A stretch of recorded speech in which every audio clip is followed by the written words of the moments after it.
Welcome back to our candidates forum. We have a little time before our closing statement, so I'm going to pose one more question to our candidates. Mr. Case, we haven't talked a whole lot about downtown Zanesville. I've been in this town for 30 years. Seems to me like there's a lot of progress being made with transforming the downtown. Do you agree with that or not? Well, yes. There has been a lot of progress with downtown. I think the recent ordinance that passed City Council about making an arts and cultural division of downtown will make things to where improvements to downtown could be made easier. One of the big things that it eliminates is it used to be if you own a building downtown and you have residential upstairs, the ground floor has to be commercial, which we ran into that with the senior center down there that's right across from City Hall. And the problem is you got all these residences up there, but the commercial property's never been rented. And that's becoming a big issue with people that want to buy into downtown. They're like, well, you know what? I don't know whether I'm going to get a business interested in coming in here. So I'm going to have all this space wasted. So I don't know whether I want to make this investment. If I could make the whole building residential, yeah. So I think that's going to help out a lot, and it'll also bring in more of the arts, and slowly, little by little, I think Zanesville will be revitalized. There still has to be a lot of cleanup issues involved. Me and Mr. Tilton were both involved in the downtown cleanup there about a month or so ago. I don't think that needs to be once a year. I think that needs to be a regular thing. Mr. Scher, are you happy with the direction the downtown is going? Well, I think we're certainly headed in the right direction. The Arts and Cultural Overlay District certainly will help that situation. I was able to travel this summer down to Paducah, Kentucky with some of our area artists and community leaders to interview and talk with the people of Paducah on how they revitalize their downtown. And I think we came back with a lot of good ideas that certainly could help, one of those being the Art and Overlay District. So I think it certainly can be.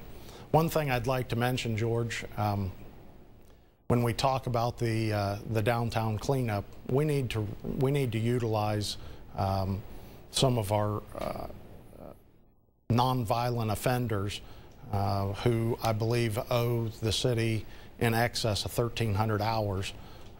We need to utilize them to take care of some of that too. Mr. Tilton, the downtown going in the right direction? Yes. I mean, I grew up in this town. I can remember back in the 50s, 60s when downtown was booming. Everything was downtown. Your big department stores, and then the mall came to town. Downtown kind of died. Now it's starting to come back, and with the monies we've put into 6th Street, and this year we'll be putting into 5th Street on the enhancement projects, it's really looking better than it has in years. The cleanup, yes. I mean, this year I've been on the downtown cleanup for the last 10 years. This year we had more people downtown cleaning up than we have in the past. I think that's what we need to do, is get people involved, people volunteering, getting proud of downtown and coming down and helping to clean it up. Okay. Well, we've reached a point in our program tonight where you get a chance to wrap it all up. And we're going to start with Mr. Case and your closing statement. Okay. Zanesville has problems. Crime is getting worse with drive-by shootings, home invasions, drugs, and prostitutes all over the city. Our water lines just keep getting Band-Aid after Band-Aid put on them, and our streets are deteriorating faster than we can repave them. Our parks are neglected. Our budget is a mess with no forecasting or plans to solve the problems. These are just some of the problems facing our city. For years, I've been bringing these issues before City Council and the administration, and have been told not to worry about it, they're looking into the problem. Or, this is the way we've always done things. Well, guess what? It's not working. Even our current mayor has said he is always hoping for the best. That is one of the biggest problems. Too much hoping, not enough planning ahead. My father always told me to hope for the best and plan for the worst. That is what Zanesville needs. My opponents are telling you they are the best thing for Zanesville. Do you think that's true? Or will it be more business as usual that Zanesville cannot afford? Come November 9th, will you join me in planning for our city's future, or do you just want to hope the problems go away? Thank you for your time, and November 8th. Mr. Scherer, your closing statement. Well, first of all, I'd like to thank you, George, for hosting us tonight in WHIZ. I would like to thank my opponents for being here tonight. This is certainly not easy. And most importantly, I would thank you for tuning in this evening. As I leave you this evening, please allow me to summarize why I believe that you should vote Scherer for mayor on November 8th. I'm not a politician. I am not some insider that will keep doing things the way we've been doing things simply because that's the way we've always done them. I'm not a career politician. What I am is a husband and a father, and I want my family and yours to have opportunities in Zanesville, Ohio. Opportunities for a safe environment to raise our children, opportunities to get a job and earn a decent living. What I am is a college-educated businessman who has created and maintained jobs in the city of Zanesville during some of the toughest economic times we've ever faced. I'm immersed in our community through community service, and I'm a solution-oriented problem solver.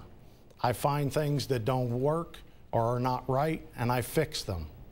I'm a leader with a proven track record of getting things done. As your mayor, I will bring this experience, dedication, and vision to our city government. I will be accessible to you, I will be accountable to you, and I will make you proud. I love Zanesville, and I want Zanesville to be better for all of us. And under my leadership, it will be. I ask for your vote on November 8th. Thank you. Mr. Tilton. Thank you, George.